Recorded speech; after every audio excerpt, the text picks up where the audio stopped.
بسم اللہ الرحمن الرحیم۔ السلام علیکم ورحمۃ اللہ وبرکاتہ۔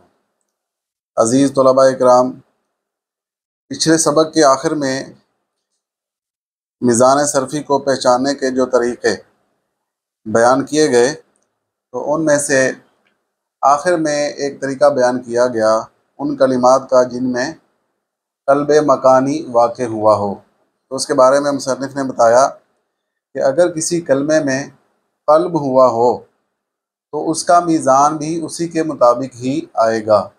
یعنی کلمے میں اگر قلب مکانی یوں ہوا ہو کہ فا کلمہ عین کلمہ کی جگہ پر چلا گیا ہو یا عین کلمہ فا کی جگہ پر آ گیا ہو، اسی طرح لام کلمہ کو عین کی جگہ پر لایا گیا ہو یا عین کلمہ کو لام کلمہ کی جگہ پر لایا گیا ہو، تو یہ قلب مکانی کی مختلف صورتیں ہیں۔ اس کے بارے میں مصنف نے فرمایا کہ جس کلمے میں قلب مکانی واقع ہوا ہوگا اس کے میزان میں بھی وہ قلب مکانی والی ترتیب آئے گی۔ جیسے آپ دیکھیں اس کلمہ میں نا، یہ اصل میں نعین سے بنا ہے۔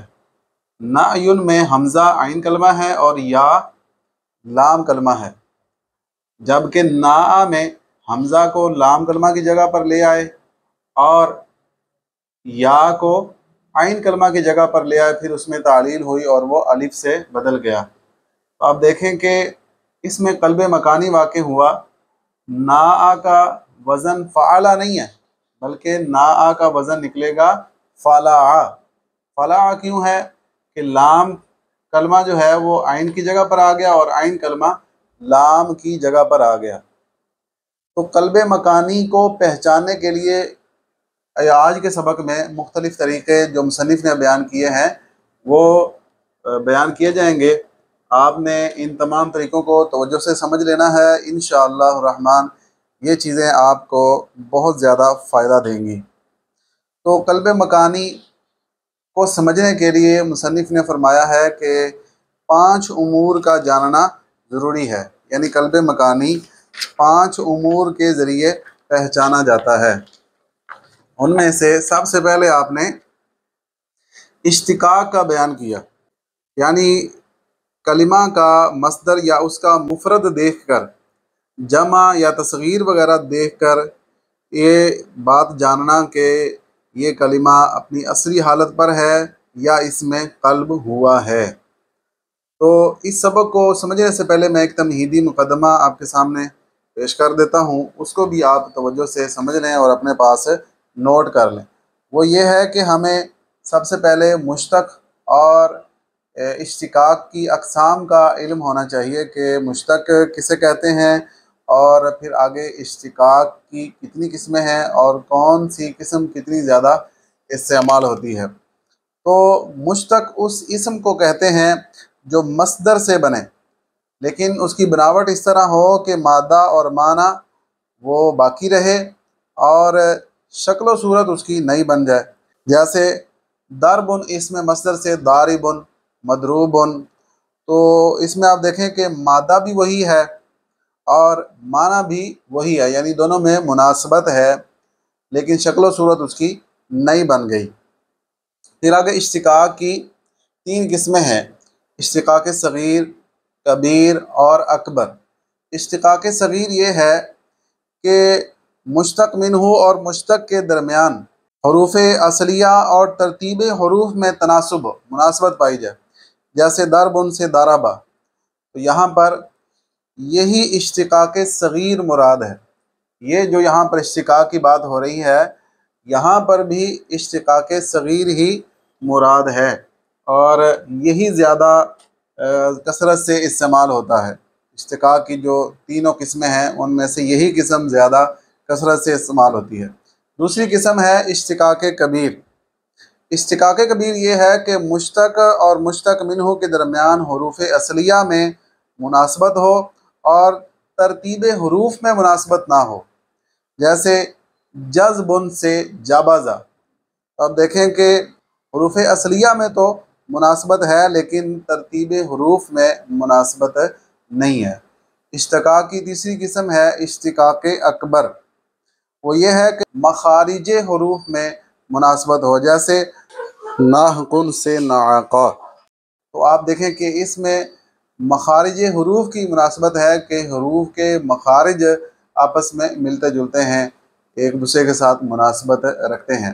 تو جب آپ نے یہ سمجھ لیا کہ اشتقاق کسے کہتے ہیں اور مشتق کی کتنی قسمیں ہیں، تو اب انشاءاللہ اگلی باتیں بھی آپ کو آسانی سے سمجھ آ جائیں گی۔ تو ذرا کتاب پر دیکھیے، عبارت پر توجہ دیجیے۔ فرمایا وَيُعْرَفُ بِأُمُورٍ خَمْسَةٍ کہ اشتقاق قلب مکانی کو 5 امور سے سمجھا جاتا ہے، جانا جاتا ہے، پہچانا جاتا ہے۔ الاول الاشتقاق، تو ان میں سے سب سے پہلا جو امر ہے اس کو اشتقاق کہتے ہیں۔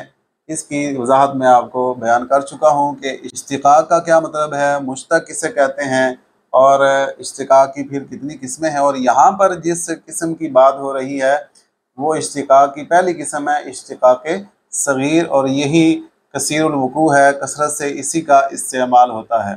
یہاں پر مصنف نے مثال دی ہے، جیسے ناآ کا مصدر ہے نایون، تو آپ اس میں قلب مکانی واقع ہوا کیسے کہ لام کلمہ کو عین کلمہ کی جگہ اور عین کلمہ کو لام کلمہ کی جگہ پر لائے تو یہ بن گیا نایا۔ تو یا ما قبل مفتوح واقع ہوئی تو اس کو الف سے بدل دیا تو یہ نا بن گیا، نا بر وزن فلا۔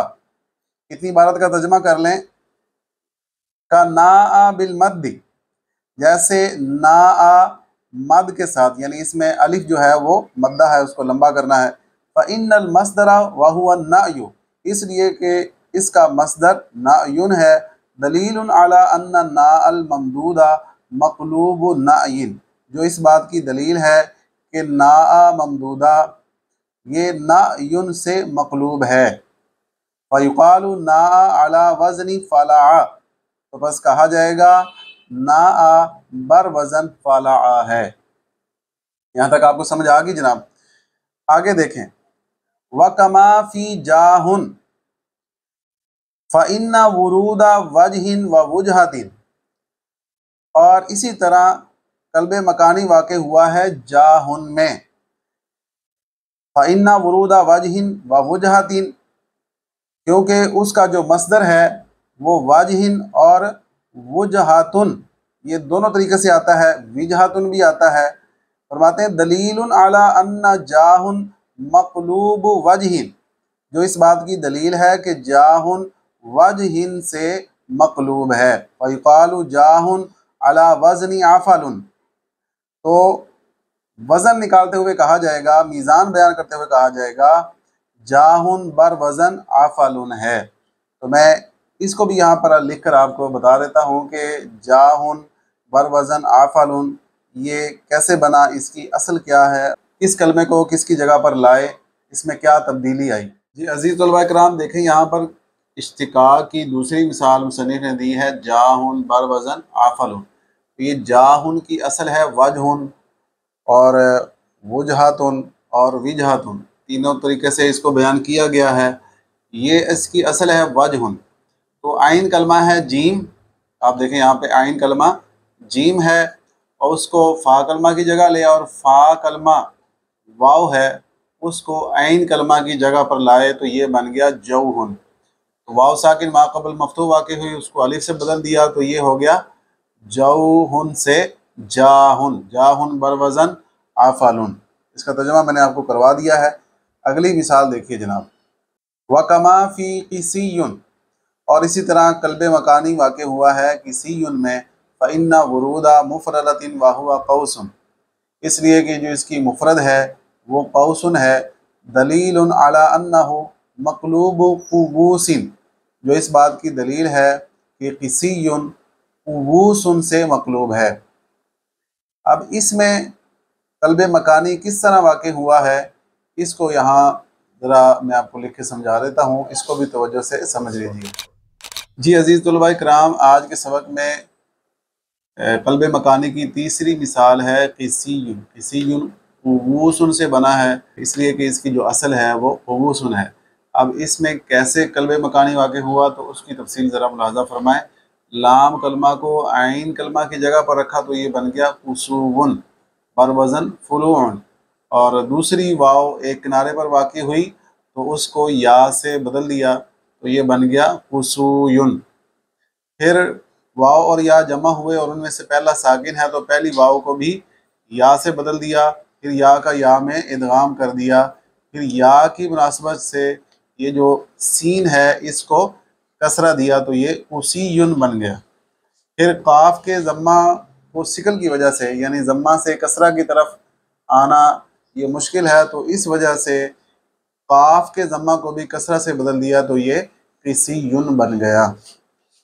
آخر میں ایک مثال ہے وَكَمَا فِي حَادِيٌ أَيْضًا، اور ایسے ہی حادیٌ میں بھی قلب مکانی واقع ہوا ہے، فَإِنَّ وُرُودَ وَحْدَةٍ، اس لیے کہ اس کی اصل اس کا مفرد وحدۃ ہے، دلیل علی انہ مقلوب واحد، جو کہ اس بات کی دلیل ہے کہ یہ واحد سے مقلوب ہوا ہے، حادی واحد سے مقلوب ہوا ہے۔ فوزن حادین، فوزن حادین عالف، تو حادیون کا وزن عالف ہوگا۔ عزیز طلبہ اکرام، اس سبق میں 3 مثالیں میں نے آپ کو حل کر کے دکھائی ہیں، چوتھی مثال میں یہاں پر بورڈ پر حل نہیں کر رہا، یہ کام آپ کے ذمہ لگا رہا ہوں، آپ نے اس کو حل کر کے دکھانا ہے، اور اگر آپ کو سمجھ نہ آئے تو پھر آپ نے مجھ سے رابطہ کر کے اس کا حل پوچھ لینا ہے۔ امید ہے آپ کو سبق کی سمجھ نہیں آئی ہوگی، اگر آ گئی ہے تو کمنٹس میں ضرور اپنے خیالات کا اظہار کیجیے۔ اگلے سبق تک اجازت چاہتا ہوں، اللہ حافظ، السلام علیکم ورحمۃ اللہ وبرکاتہ۔